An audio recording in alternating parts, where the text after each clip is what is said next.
So tuturuan kita ngayon kung paano mag-adjust pag magpa-parking ka, ano? Paano mag-adjust during na ikaw ay magpa-parking. Sa pagpa-park po kasi, dalawang problema lang yung ma-encounter niyo diyan. Una, pwede yan sumikip o lumuwag.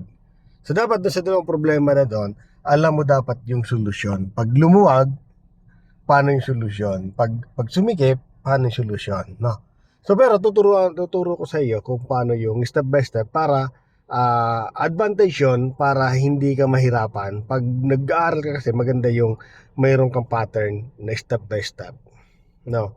So dito ipapasok ko rin sa iyo yung paano mag-adjust talaga, no? So kagaya nito, papark ko dito, no?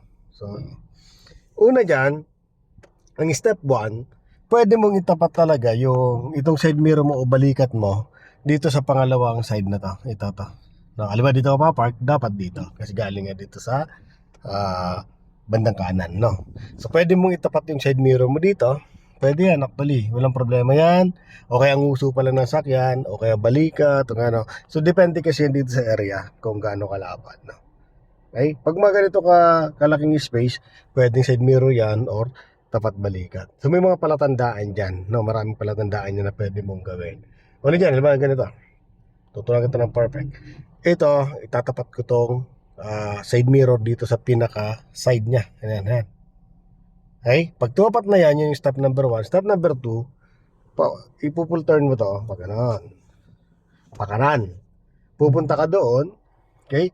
May mga palatandaan yan. Una yan, pwede mong gawin palatandaan tong side mirror na to.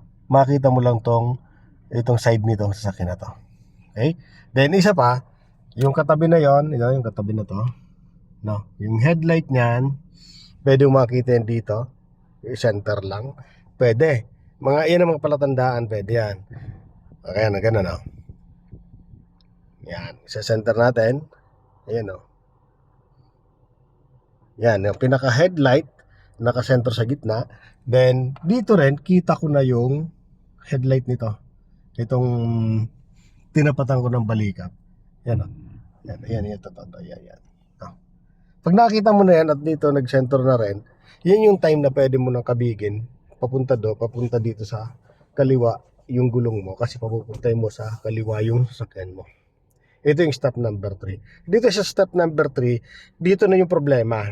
Na, kasi doon sa step number 1 at number 2, kaya pag mali doon sa dalawa, alima doon sa dalawa, dito sa number 3, dito mag-a-adjust yung during na pag-atras. So pag magre-reverse ka, titingnan mo dyan syempre dalawang side mirror. Una side mirror ito sa kaliwa para yan dito sa sakyan sa kaliwa. No, kung itong katawan mo ay lumalapit na masyado. Then ito naman sa kanan mong side mirror, titingnan mo rin yan para yan dyan sa side na yan kung sasabitan mo yung sakyan na yan. So habang naatras ka, yung mata mo nasilip dito, titingnan mo, then titingnan mo doon, habang naatras ka, titingnan mo kung alin ang sasabit. Okay? Habang umaatras ka ng umaatras, binabalanse mo yan.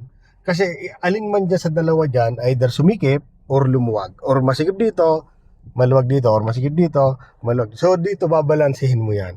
Pag hanggat ang uso ng sakyan mo hindi pa nakapantay, at dito ay sumisikip na, gawin mo na kagad, mag-adjust ka na.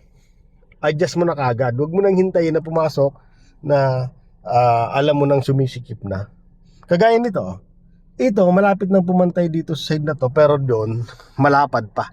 So, ibig sabihin, masikip ako dito sa part na to. So, paano gagawin? Sabi ko nga sa inyo, ang magiging problema yun dyan sa pag-atras ay yung sumikip o lumuwag. Dahil dito ay masikip ako dito sa reference ko, ano yung solusyon? Pag masikip ka dito sa reference mo, ito yung tinapatan mo ng side mirror, ang gagawin mo lang ay gigitna mo lang to. Then, atras ka ng konti para makuha mo yung space na yon. Then, pag naka-atras ka ng konti, itong manibela mo, ibalik mo na. Hanggang sa makikita pumantay lang yung katawan ng sakyan mo dito. Okay? At dito sa side na to, at dyan sa side na yan, kung pantay na sila parehas, saka mo igitna yung manibela mo. Then, atras ka na, saka dito ka na dito. Ganun lang yung pag-atras ng pag-parking ng side. No, actually. Okay? So, titingnan natin doon sa labas kung maganda yung pagkakapark natin. Wait lang, no? Okay, tingnan ko lang kung maganda.